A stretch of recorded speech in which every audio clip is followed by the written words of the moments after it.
Welcome back to another episode of the Moments of Joy podcast. MVPs, I'm so excited today to have here with me Missy Mills. She is the mother of Eden. That is how I'll explain her today or introduce her today. I'll let her introduce herself as well. Missy, who are you? And welcome to the show. Eden's mom. Pretty much. That was correct. That's what it is now. For sure. Thank you so much. It's so funny. I just had another mama and she said the same thing. I'm just Jada's mom. That's it. I mean, seriously. That's it. Yes. I love your daughter. I've been following you for months now and really have just fell in love with her personality. I love and thank you so much for putting her out there. And, I'm sure it wasn't in your comfort zone to just put your daughter all over social media, but thank you so much for your transparency in doing so. Mm-hmm. Yeah, so this month is Dwarfism Awareness Month. It is. And so, I didn't know that until I asked you to come on. So it was very important for me to make sure I had you on, had your episode up this month. So you'll go out really soon. So, take us back to the moment of the diagnosis. Well, that came later on because they didn't know during pregnancy. They didn't know when she was born.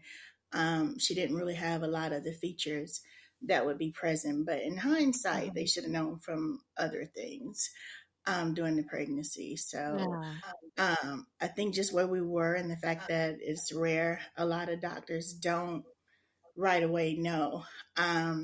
It was during her 3-month checkup with her pediatrician where she said, she was falling behind on the growth chart, height and weight, and that her head circumference was a little bit larger than it should be. And then she had some concerns and had we ever heard of achondroplasia? And I'm like, no. And she was like, it's a dwarfism. And I'm like, what are you talking about? And she's like, I was like, we got short stature people on my paternal side, maybe she's going to be short. And she was like, I don't know for sure, but I want to get her tested.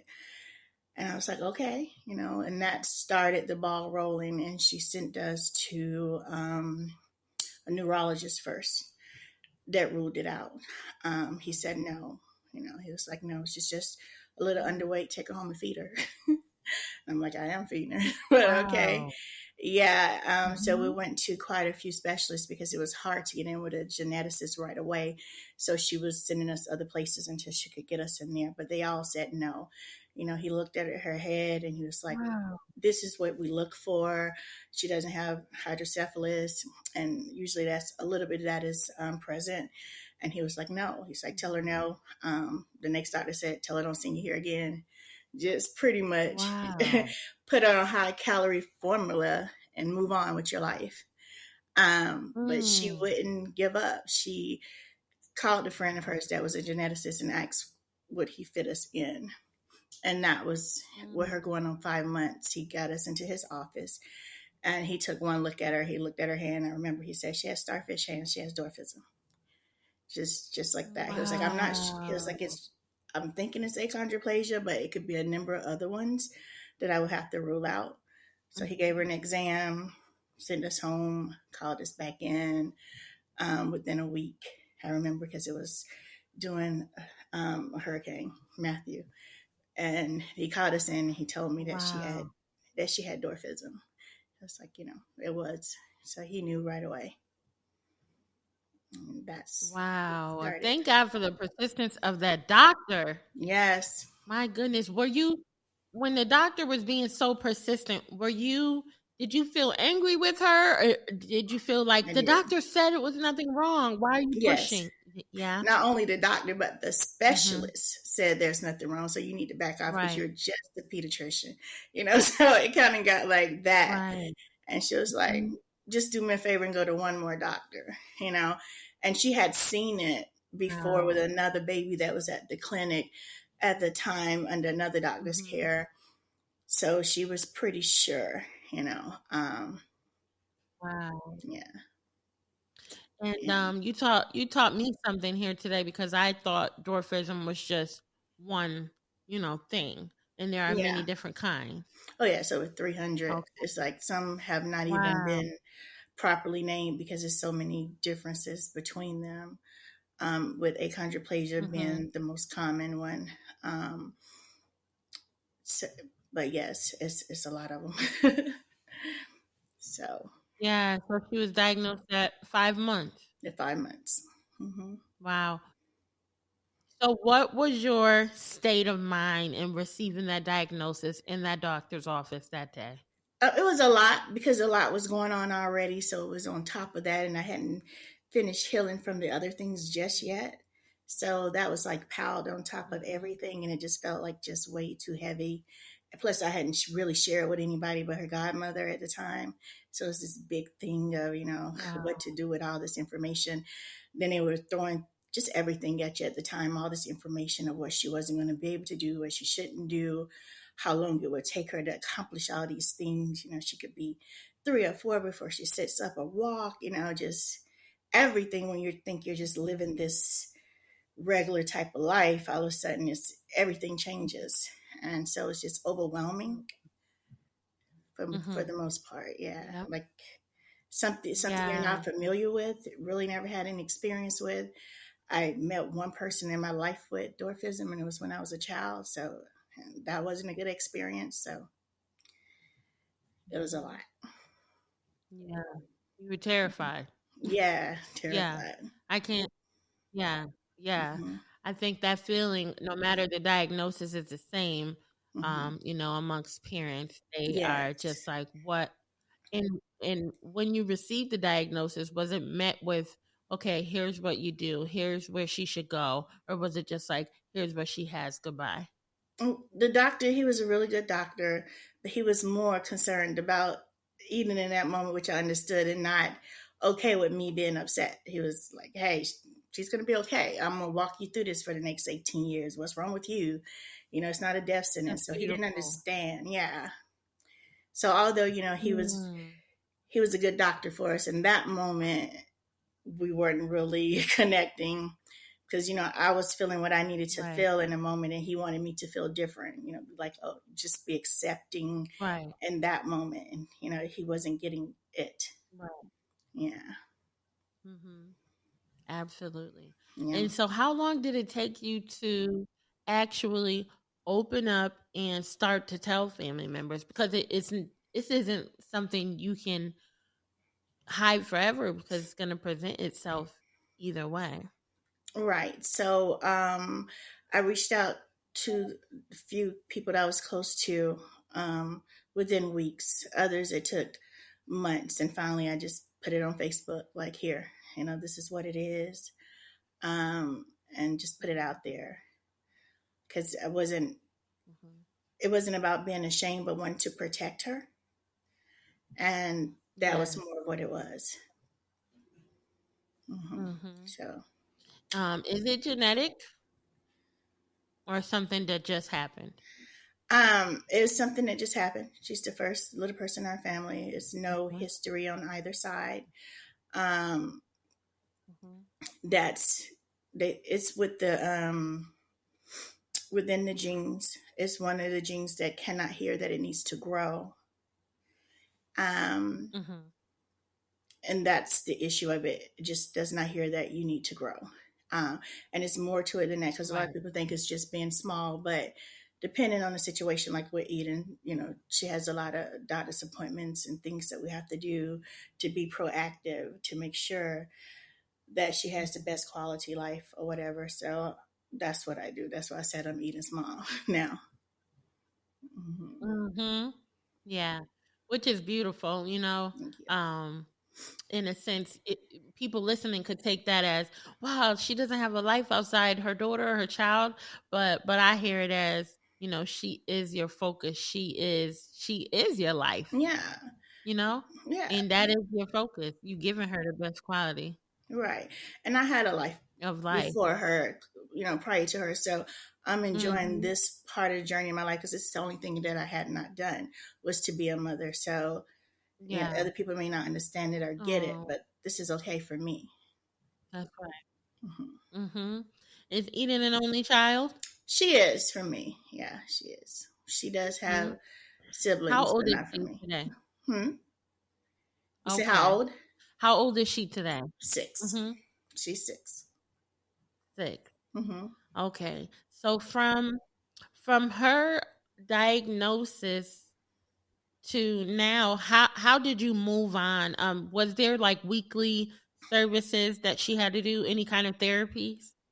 Oh yes, in the beginning it was a lot. It was overwhelming. We were always at the hospital. Um, Something was always going on. Uh, it kind of slowed down. Plus, when you get a diagnosis, you're scared of everything. So, of course, I was running to the hospital all the time. Every time it was a little something wrong. But over the years, it has calmed down as I got to know and get familiar with her diagnosis and how to deal with things at home as well. And she's had some small procedures to help with some of that.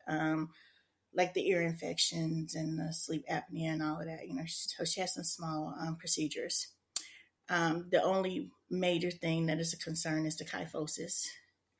And because Eden did things on time when she wasn't supposed to, maybe her body wasn't ready to walk or sit up, but she was ready, it made the kyphosis worse.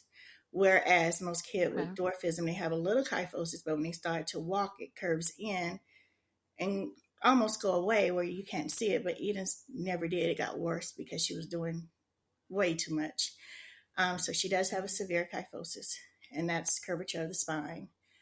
And she Okay. will eventually have to have surgery on that. So right Hmm. now they don't want to touch her because she's so small.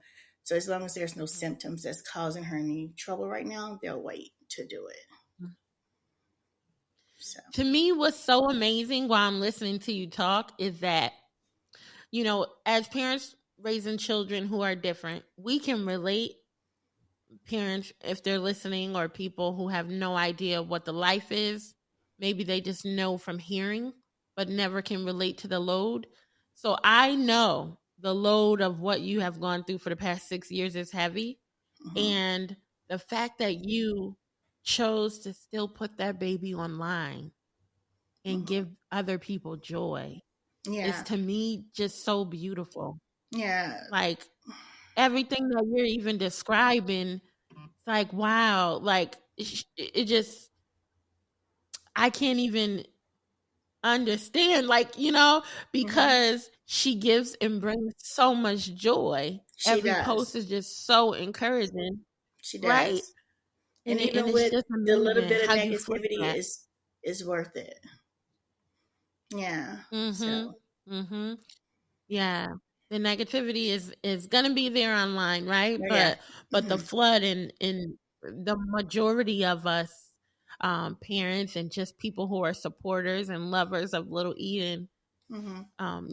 it's amazing to us. People go through a Thank lot you. every day, and Yeah. just scroll and see the little ball of joy that you shared with us. I just had to stop the conversation to commend you, I appreciate because that. you gave a gift to us, Yeah. in the midst of still figuring this out. Yes. Um, how does your home change now because you're raising a little person? Um, Everything changed. Everybody that started this journey with us, they're not here anymore. But better Wow. people are here. So everything. Mhm. Mhm. As far as Mhm. like in the home And even physically, in, we yeah, make yeah. everything so that she's comfortable. A lot of things Eden wants it to be the same as everybody else, so she figures out a way to use it. She doesn't want you modifying things for her. Mm, Um, so if she okay. feels like you're changing it, then she's like, no, she wants to figure out how to do it without you making a big deal out of it. Because when she went to school once, we tried Mhm. school in person, and they wanted to get Yeah. her a desk and a stool for her. She wasn't having it, so they had to get her a step stool to step up to her desk Mm. because she wanted to do what everybody else was doing. So Yeah. Wow. that's her. Because um I haven't personally been able to know someone in real life Mm-hmm. that has the diagnosis. So I watch on TV. I watched Mm-hmm. the families on TV forever on TLC. um that are little people, and I see a lot of times they'll bring down the counters to be their size or bring down the cabinets. But Eden seems like she will always not. She will make it work. Yes. She will be like everyone else. Yes. Yeah, I love that. Mhm. Yeah. So so I heard you just mention there that you tried school. So what was that like, and is she in school now? We tried school back. We tried a preschool when we were back in Florida, and Eden loved it. I could never get comfortable with it. I was calling the school every day. They were telling me to stop calling, leave them alone. That she was fine. Mhm. Uh, the kids weren't that much bigger than her. She was okay. Um, then she started to get sick, uh, picking up germs every time I sent her to school. Well, she'll come home sick, so she was missing 3 days. You know, from school out of the weekend. It was expensive to be home all the time. So I finally pulled her out, and she got Mhm. better again. And they told me it was going to take a while for Mhm. her immune system to, catch up. But I'm like, how long? 6 months, she's still getting sick all the time. Mhm. As soon as I bring her back home, she's well again. So we homeschool. Then when we moved here a couple of years ago, we put her in her dad's old school, um, Mhm. and then COVID happened. Yeah. So she didn't go in person. She ended up being at home doing it on the computer. And because of Mhm. the frequent doctor visits to Delaware, we decided to keep her home for now. And she just Mhm. does school online. Yeah. Hmm. And that's great. I think so many parents are going into homeschooling now. Hmm. It's like become so much more acceptable. Probably when we were growing up, if somebody was homeschooled, we would think of them as weird or like, Yeah. you're homeschooled. Who homeschools their children? Right. Portrayed a certain way. And now COVID has made it just comfortable for everyone to Yes. homeschool. Hmm. So I love that. Are Yeah. you a part of any support groups? What did you do to find community as a mom raising her? So we started out with a support group. We were with one of the LPA groups, Little People of America. We started out with them in the beginning, and it was a lot of support. Um, as we moved around, kind of just stopped. And I'm the type of person that do things my way, regardless of how other people do things. And Mhm. I get that you can get so much information from other little people. And I Mhm. have people that I speak with as well because they give me information when I need it. But Eden is Right. also an individual, and I'm also her mother, and nobody else can be an expert on her but me.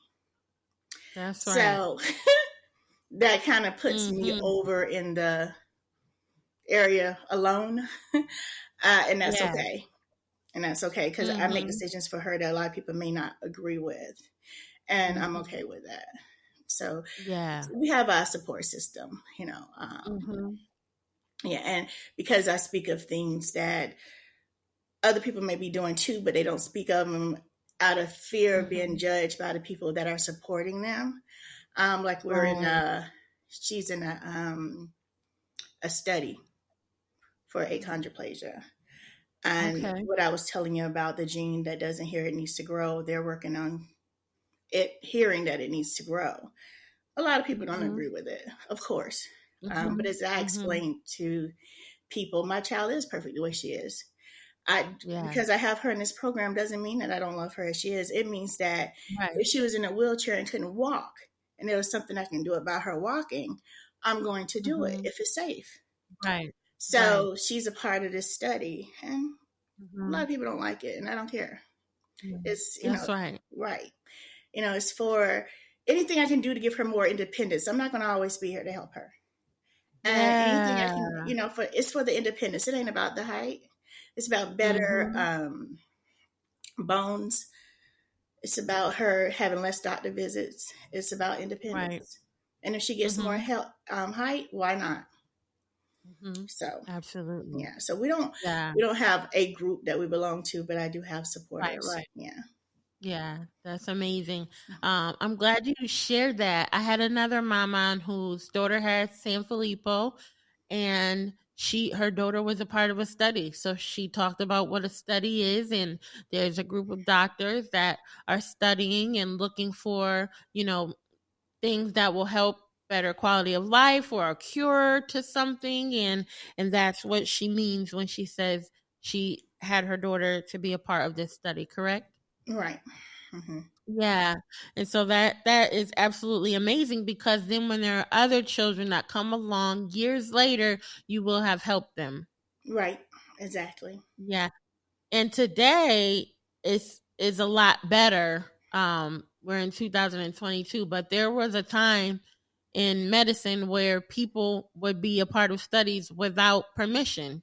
Right. Um, I saw a movie about Henrietta Lacks, where Hmm. they just studied her cells, and she gave no permission, but her cells, they helped to do so much in medicine, Hmm. so many cures, so much medicine. So those things are very important for the Yes, future. it is. Yeah. So that's amazing. It's so unselfish of you Thank to you. do. Yeah, because it wasn't just about eating, Mm-mm. but other children too. That's right. Yep. Hmm. Yeah, so as you move forward with her and she grows into young adulthood, I could just picture her now, because you already described her personality. I know she's gonna want to drive. I know she's gonna want to be just as independent as Yes. she is now. Yes. Hmm. So, will you continue to homeschool her? Until she wants to go to school. If she asks to go to school, we're putting her in school. Right now, she's okay Mm-hmm. with homeschooling. She likes it. We make sure that she does get her socializing in and activities in. She likes to do a lot of things. So if she says, I want to go to school, we're putting her in school, as long as it's a good match. Because it's Right. hard to find a good match when you don't want them outside of their peer group, but they're ahead of the class. So it's Yeah. kind of safer at home where you can get them Mm-hmm. work on their level, but they can still keep them with the same peer group. Mm-hmm. So, And with her diagnosis of dwarfism, what are acceptable terms to use to describe children like your daughter? I know there are harmful words which the world might not be aware of. I would love for you to educate us on that. okay. So, yes, the one term that everybody's okay with is little person. I tell people mainly, you can use her name if you're unsure. You can never go wrong with a person's name. But if you need a term, little person is the Mm-hmm. one term that we're all okay with, that she's aware of. We did do a video the other day where, somebody's like, and this is one of the negative things that people like to come on our page and say, that's not a kid, that's a midget. Mm-hmm. And I don't know where that comes from, but it's a derogatory Right. term. It has nothing to do with being a little person at all. So we try Mm-hmm. to educate people on that word. And I know some people don't know. They have told me, I did not know. Yeah. I'm sorry. I had a guy recently Yep. apologize. Like, I didn't know. I'm sorry. I won't use that word again. I didn't know. And some of them don't know, but you Mm-hmm. have the ones that do know, but want to be hurtful because they're hurt people. And so, Right. they get the block, and sometimes they get the mama bear, and I tell them a few choice Mm-hmm. words. And most of And the time that's I just quite block all them. right. Yeah. Yeah. Or they think little, that's a little, they will say that's not a baby, that's a little person. Like little people are born. Mm-hmm. And I take it as a positive because you think my child is so smart that she can't be a child, that she has to be a little person. That's saying more about your parenting and your situation over there and less about mine. But thank you for thinking she's that Mm-hmm. intelligent that she can't be a child. Right. So Right. it's a Yep. positive. Absolutely. Hmm. Yeah. Well, it's so nice to meet Eden's mom, and you Nice to meet you represent so too. much strength and courage, and I know that Eden's gonna be all right, okay? Yes. 'Cause she's got Mama Bear, and Hmm. Mama Bear has her back. Yes. And as we navigate through these social media waters, thank you again for your courage and your strength to show up and share and bring awareness. I Hmm. think that's most important, as you talked about little people. some people just don't know. They don't. I say this a lot, but it's so true that none of us, I don't want to say none, but the majority of us were not taught how to receive people with disabilities. We just weren't any type of way. So there's a lot of harmful words floating around that we saw used in school and even with adults. Yes, And so we have a chance now to use social media to educate. that's right. I see you doing it every Yeah. day. So, Mm-hmm. mhm, Yep. that's So good. we like teammates. I said talking to somebody else yesterday, it's just awesome to see your face because I feel like it's another link, of Yes, another, person that I've met, I know, and it's another person of my community. right, Our children may not have the same diagnosis, but heart to right. heart, mama, we get each other. That's right. Mm. Mhm. So I thank you. So before we end today, do you have any nuggets for the parents who are listening who may have the same diagnosis or not, but they're raising a child with a disability? The main thing I tell people is to feel what they need to feel, so they can get that out of their way and don't suppress it. Feel it and then move. And be present. Take care of yourself so you can take care of your child, and you don't hide what you feel. Talk about it. No matter what it is, no matter, even if you think it's negative and you shouldn't be thinking that way, you need an Mm-hmm. outlet to get that out. You know, and it gets better. It gets better. Because if I knew what I know now, if I knew that 6 years ago, I wouldn't have been Mm-hmm. so nervous about the future. That's Yeah. all. Yeah. Great advice. Thank you so much. Give yourself permission to feel. Yes. Man, that's great advice Hmm. right there. Don't go into overdrive. Just sit there. Yes. Someone said that to me Hmm. with Mason's diagnosis. Go ahead, cry it out. It's That's right. okay. It's okay. Yeah. And I didn't stay there for long. We got up and we moved Hmm. on. That's right. Yep. And that's Hmm. what you do. So thank you so much, Missy. How can they find you and Eden on social? Well, Eden, because you're behind the Right. scenes. Yeah. How And can they find and you I on do have a social? page. Yes. I'm Okay. Missy D Mills. You can come check my Okay. page out. I do have 2 books out about our story if they're interested. It's Oh in the bio. wow. It's also in Eden's bio at edenolivia.com_. And thank you for having us. I appreciate it. You're so welcome. I'm gonna go look right now and Mhm. get that book and support you guys. Thank you. And thank you so much. You're Thank you. welcome. All Bye. right, listeners. Don't forget, you always have the option to choose joy. And until next time, bye bye. Bye.